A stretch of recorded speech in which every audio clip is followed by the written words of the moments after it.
शुरुआत करेंगे इस वक्त की बेहद अहम खबर के साथ। वज़ारत बराए फ़रोग़ इंसानी वसाइल ने मुल्क की यूनिवर्सिटीज़ और आला तालीमी इदारों की रैंकिंग जारी कर दी है। NIRF रैंकिंग को वज़ारत बराए फ़रोग़ इंसानी वसाइल के नेशनल इंस्टीट्यूशनल फ्रेमवर्क के तहत तैयार किया गया है। इस रैंकिंग में मुल्क के 100 आला तालीमी इदारों की दर्जाबंदी है। यूनिवर्सिटी की रैंकिंग में JNU पहले मुकाम पर है। जामिया मिलिया इस्लामिया यूनिवर्सिटी के तौर पर 10वें मुकाम पर है, जबकि इंजीनियरिंग में जामिया को NIRF की 41वीं रैंक हासिल हुई है। वहीं दिल्ली यूनिवर्सिटी 11वें मुकाम पर है। AMU को यूनिवर्सिटी के तौर पर 17 नंबर पर रखा गया है। जामिया हमदर्द को यूनिवर्सिटी के तौर पर 21वां मुकाम हासिल हुआ, जबकि उस्मानिया यूनिवर्सिटी 29वें मुकाम पर है। पाया है जामिया हमदर्द नई दिल्ली ने, दूसरा नंबर पर स्थान पाया पंजाब विश्वविद्यालय चंडीगढ़ ने और तीसरा स्थान पाया है national institute of pharmaceutical education and research ये मोहाली ने। तो मैं स्थान पाया है जामिया हमदर्द नई दिल्ली ने, दूसरा नंबर पर स्थान पाया पंजाब विश्वविद्यालय चंडीगढ़ ने और तीसरा स्थान पाया है national institute of pharmaceutical education and research ये मोहाली ने। तो मैं और चलिए सीधे रुख करेंगे दिल्ली का। हमारे साथ मौजूद है हमारे साथी खुर्रम शहजाद।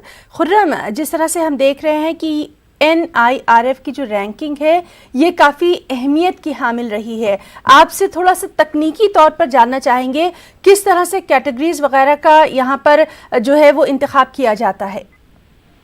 देखिए हिना, 2015 में NIRF की रैंकिंग को शुरू किया गया था और उसका मेथड जो है, यानी जिस तरीके से रैंकिंग तय की जाती है उसमें सबसे ज़्यादा अहम चीज़ होती है टीचिंग, लर्निंग और रिसोर्स, यानी किस तरह से आप पढ़ाते हैं, किस तरह से पढ़ाई होती है और कितना रिसोर्स आपके पास, यानी कितना फंड और बजट आपके पास होता है। तो 30% के नंबर टीचिंग, लर्निंग और रिसोर्स के होते हैं। रिसर्च और प्रोफेशनल प्रैक्टिस ये दूसरी कैटेगरी होती है, इसके भी 30 नंबर होते हैं। इसके बाद कितने लोगों को आप ग्रेजुएशन कराते हैं, यानी ग्रेजुएशन आउटसोर्स आउटकम्स आपका कितना है, उसके 20 नंबर होते हैं, जबकि 10 नंबर होते हैं परसेप्शन के, और इसी तरीके से इंक्लूसिविटी आपकी क्या है, आउटरीच क्या है, 10 नंबर उसके होते हैं। तो इस तरीके से 100 नंबर होते हैं और इसके तहत ये रैंकिंग तय की जाती है। इस बार तकरीबन 8,000 से ज्यादा यूनिवर्सिटियों ने इस रैंकिंग के लिए अप्लाई किया था और उसमें जो ओवरऑल है रैंकिंग है उसमें अगर देखें तो जहां तक एम्स का दबदबा है, जवाहरलाल नेहरू यूनिवर्सिटी का दबदबा है और IIT बेंगलोर वगैरह का दबदबा है, तो साथ ही साथ जो खासतौर से जामिया मिलिया इस्लामिया हो, जामिया हमदर्द हो, अलीगढ़ मुस्लिम यूनिवर्सिटी हो, इनकी भी काफी बेहतर रैंकिंग आई है। अगर ओवरऑल अगर हम देखें तो जिस तरीके से जवाहरलाल नेहरू यूनिवर्सिटी को 8वीं पोजीशन हासिल हुई, तो जामिया मिलिया इस्लामिया को 16वीं पोजीशन है, दिल्ली यूनिवर्सिटी 18वीं पोजीशन पर है, जामिया हमदर्द 37वीं, तो अलीगढ़ मुस्लिम यूनिवर्सिटी 31वीं पोजीशन पर है। लेकिन अगर फार्मेसी को देखें तो जामिया हमदर्द को पिछले साल भी पहला मकाम हासिल हुआ था, इस बार भी पहला मकाम हासिल हुआ है। अगर कानून की बात करें तो जामिया मिलिया इस्लामिया को 9वीं रैंक मिली है और जबकि अलीगढ़ मुस्लिम यूनिवर्सिटी को 13वीं रैंक मिली है। मेडिकल की बात करें तो अलीगढ़ मुस्लिम यूनिवर्सिटी को 15वीं रैंक मिली है, जामिया हमदर्द को 22वीं रैंक मिली है। लेकिन सबसे अच्छी बात यह है कि बहुत अच्छा परफॉर्मेंस रहा, यानी कि 50 के अंदर ही इन तमाम यूनिवर्सिटीज की अलग अलग रैंकिंग को देखें तो वहां पर नजर आता है। खासतौर से अगर जामिया मिलिया इस्लामिया को देखें तो उसकी रैंकिंग में सुधार हुआ है। पिछली बार 12वीं रैंकिंग थी, इस बार अगर हम देखें तो यूनिवर्सिटी के तौर पर 10वीं रैंकिंग जामिया मिलिया इस्लामिया की है और इसी तरीके से पिछले साल 19वीं रैंकिंग थी। अगर देखें जिस तरीके से इंजीनियरिंग वगैरह में थी तो इस बार 16वीं रैंकिंग इस बार जामिया मिलिया इस्लामिया की है। तो अच्छा कहिए कि एक अच्छा मुजाहरा है यूनिवर्सिटीज का।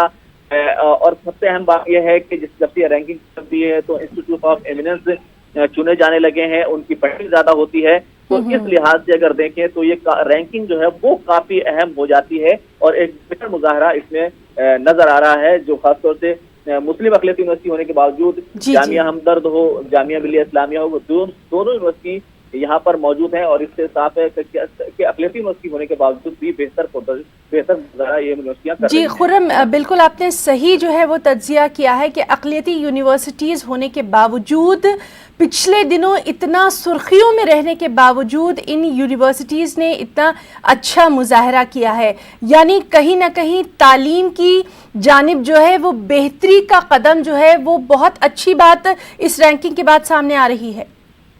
देखिए बहुत अच्छा है, और कहीं ना कहीं जिस तरीके से NIRF की रैंकिंग शुरू हुई है और इंस्टीट्यूट ऑफ एमिनेंस शुरू किया गया है, और उसमें बजटरी जो प्रोविजन करने की बात कही गई है उससे मुकाबला आराई शुरू हुई है, और उम्मीद की जानी चाहिए कि आलमी सतह पर भी हिंदुस्तान की यूनिवर्सिटियाँ वो बेहतर मकाम हासिल करेंगी और कर भी रही हैं। तो एक मुकाबला आ रही है यूनिवर्सिटीज के बीच में। इस बार 8,000 से ज्यादा यूनिवर्सिटी आई हैं। शुरुआत में कम यूनिवर्सिटियां NIRF रैंकिंग के लिए अप्लाई करती थी, लेकिन इस बार इस तरीके से तमाम यूनिवर्सिटियों में ये यूनिवर्सिटियां बेहतर तौर पर अपनी रैंकिंग हासिल कर रही हैं, रिसोर्सेज हासिल कर रही हैं। प्रोफेशनल प्रैक्टिस को लेकर के जिस तरीके से 30 नंबर होती है, यानी लर्निंग, प्रोफेशनल प्रैक्टिस, ये तमाम चीजें जिस तरह से बेहतर हैं, उससे कहीं ना कहीं बेहतर मुस्तकबिल की नवीद जो है एक तरह से सुनाई दे रही है। जी खुर्रम, आखिरी बात, जामिया हमदर्द ने लगातार तीसरी बार जो है वो तारीख रकम की है, बेहद फख्र की बात यूनिवर्सिटी के लिए। देखिए बिल्कुल, जामिया हमदर्द को अगर देखा जाए तो हमदर्द की तमाम माजून हैं, दवाइयाँ हैं, वो तमाम पहले से ही काफी मशहूर है, और जिस तरीके से तीसरी बार फार्मेसी के मैदान में जामिया हमदर्द ने पहली रैंक हासिल की है। हालांकि मेडिकल को अगर आप देखें तो एम्स यानी कि इंडियन जो एम्स है हमारा नेशनल इंस्टीट्यूट है, वो पहले मकाम पर रहता है, लेकिन अगर देखें फार्मेसी में तो अगर जामिया हमदर्द पहला मकाम हासिल कर रहा है एक मुस्लिम अक़लियती इदारा होने के बावजूद, तो एक बहुत बड़ी बात है। और सबसे अच्छी बात यह है न सिर्फ फार्मेसी के मैदान में बल्कि मेडिकल के मैदान में भी जामिया हमदर्द को बेहतर रैंकिंग मिली है, और इसी के साथ साथ जो लॉ है उनका उसको भी बेहतर रैंकिंग मिली है। ये काफी कहना चाहिए कि एक तरीके से काफी अच्छा है कि अलीगढ़ मुस्लिम यूनिवर्सिटी हो, जामिया मिलिया इस्लामिया हो, जामिया हमदर्द हो, या फिर उस्मानिया यूनिवर्सिटी हो, अगर ये दिल्ली यूनिवर्सिटी और जवाहरलाल यूनिवर्सिटी को कई रैंकिंग में अगर पीछे छोड़ते हैं तो ये बहुत अच्छी बात है। जी बिल्कुल, तो बहरहाल बेहद खुशाइंद खबर आई है कि जो अक़लियती यूनिवर्सिटीज़ हैं उन्होंने बहुत अच्छा मुजाहरा किया है, और तालीम के मैदान में एक नई उम्मीद की किरण जो है वो रोशन नज़र आ रही है। खुर्रम शहजाद, बहुत बहुत शुक्रिया आपका अदा करना चाहेंगे तमाम तर तफसीली तज्ज़िये के लिए।